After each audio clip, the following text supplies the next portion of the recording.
Сәлеметсіздер ме? Бүгін біз сіздермен осындай атылмайтын, бірнеше жылға дейін сақталатын мөп-мөлдір қияр тұздаймыз. Видеоны соңына дейін көреміз.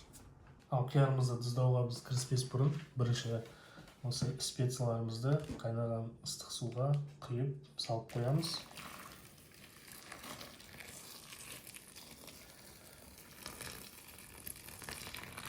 Қиярымызды тұздауға дайындағанша бір 4-5 минуттай ыстық суға салып қоямыз. Осылай стерилизация жасап, бізде бұның ішінде укроп және лавр жапырағы, чеснок және қара бұрыш бар. Қиярымызды 2 сағатқа суға салған себебіміз, жеген кезде қиярымыз күтірлеп қатты болып тұрады. Сол үшін біз оны 2 сағатқа салқын суға салып аламыз дайындамас бұрын. Менде бұл жерде 2 килограмм қияр, ол 2 литр банкіге арналып алынған. Жерде 2 литрлықтан 2 банкі, ол уже стерилизация өтіп дайын тұр, крышкасы да бәрі де. Енді біз осы стерилизация жасалған банкімізге, стерилизация қалай жасаймыз, оны өздеріңіз білесіздер. Мен өзімнің вариантымды айтып кетейін. Бірінші ыстық сумен, нан содасымен ішін жуып аламыз, дұрыстап екеуінде, және ыстық сумен, уксуспен ақындап шаямыз ішін. Енді біздің препараламызды 2 банкімізге бөліп саламыз.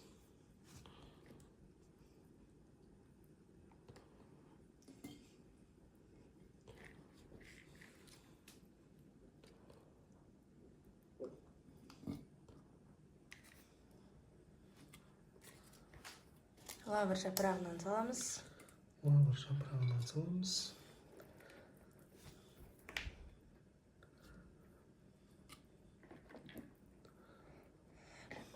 Және бізде 3 штук чеснок, біреуін целый бір-бірден және біреуін ортасынан кесіп салсаңыздар болады.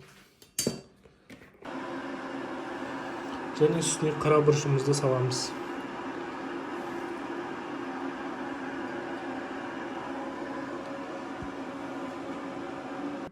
Препараларымыз салып болдық. Енді келесі кезек қиярда.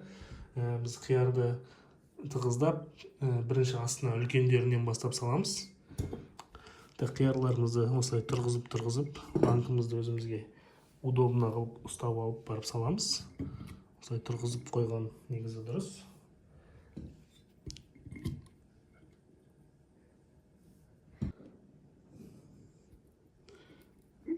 Осылай тығыздап естіп саламыз, және бетіне де осылай.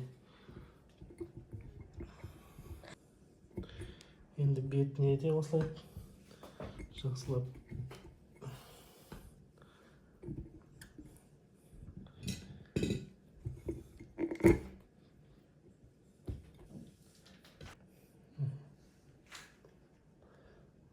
Так, бізде каждый банкіға 1 килограмм қиярдан есептеп алынған. Бірақ қиярымыз кішкене аздау болып қалды. Сондықтан жетпеген жерлерімізге помидор салып жүреміз. Так, бізге қиярымыз кішкене жетпей қалды. Сол үшін оның бетіне біз қызанақ қосып жүреміз. Қызанақтарымыздың түрі әдемі, біркелкі, көріп тұрғандарыңыздай. Сондықтан осы түрін сақтап қалу үшін біз осылай зубочисткамен астынан 3-4 тесік жасаймыз, чтобы осылай түрін жоғалтпай. Қолым кішкене үлкендеу. Енді өздеріңізге оңайтын жерлеріне тесеңіздер болады. Жұрттың үйіне барғанда кейбіреулерінікі жарылып кетеді, ыстық су құйған кезде осы қалпын, пішінін сақтап қалу үшін, шашылып кетпес үшін арасы ашылып, осылай күшті лайфхак сіздерге бізден.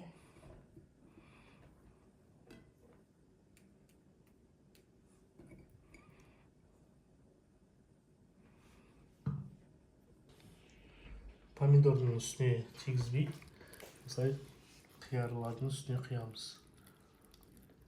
Бұл суымыз бізде пока суымыз жылығанша, банкінің сыртын қолмен ұстай алғанша тұрады. 15-20 минуттай. Сосын ауыстырамыз. Бізде қолымыз барлығы жуылған. Сондықтан осылай салып, құйып, крышкаларын жауып қойып қоямыз, екеуіне де су толтырып. Қараңыздар. Не деген сұлулық. Енді мынау суымызды жаңағы құйған айттық қой, 15 минуттен төгеміз. Осыны төгіп, 2 банканы аударып, қайнатып, 15 минуттай сосын қайтадан құйып, тағы 15 минут қойып, сосын арғадай тағы көрсетеміз сіздерге. Міне, суымыз таршылдап қайнады. Енді осында құямыз. Жолдасымды аяқ асты жұмысқа шақыртып қалды. Сол үшін қазір мен кішкене бір үзіндісін көрсетіп жатырмын сіздерге. Қазір келеді жолдасым. Міне осылай құйдық. Енді тағы 15 минут қоямыз. Міне осылай 15 минут тағы да қоямыз. Сосын бұл суды төгіп тастаймыз 15 минуттан кейін. Міне суды тасытып осылай құйыңыздар. Сол кезде кішкене стерилизацияға да көмегі болады. Микробтар өледі шеттеріндегі. Енді крышкасын жабамыз. Міне тасыған кезде сыртына әдемі болып күшті болады. Бәне көрдіңіздер ме? Су ағып, кішкене сыртындағы да бүкіл жан-жағындағы аузындағы микробтар өледі. Міне бағана құйған суымызды осылай төгіп тастаймыз. Ол су бізге қажет емес.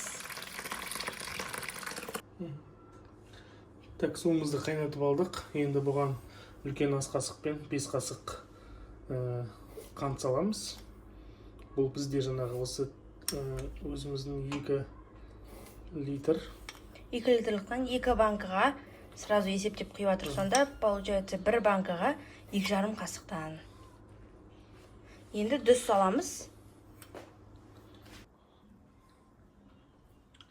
Енді үлкен ас қасықпен 4 қасық тұз саламыз.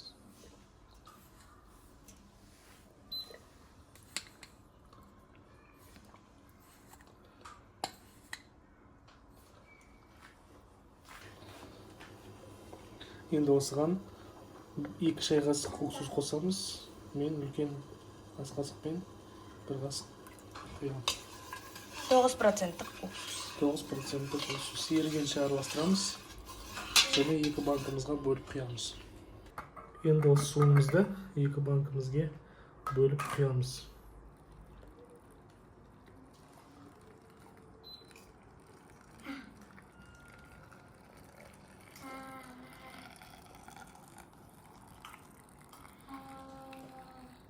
Суымызды осылай сыртына дейін ағызып құямыз. Микробтар өлу үшін. Суымызды құйып болдық. Енді крышкасын жабамыз. Және бір күнге айналдырып одеялға орап қойып қоямыз.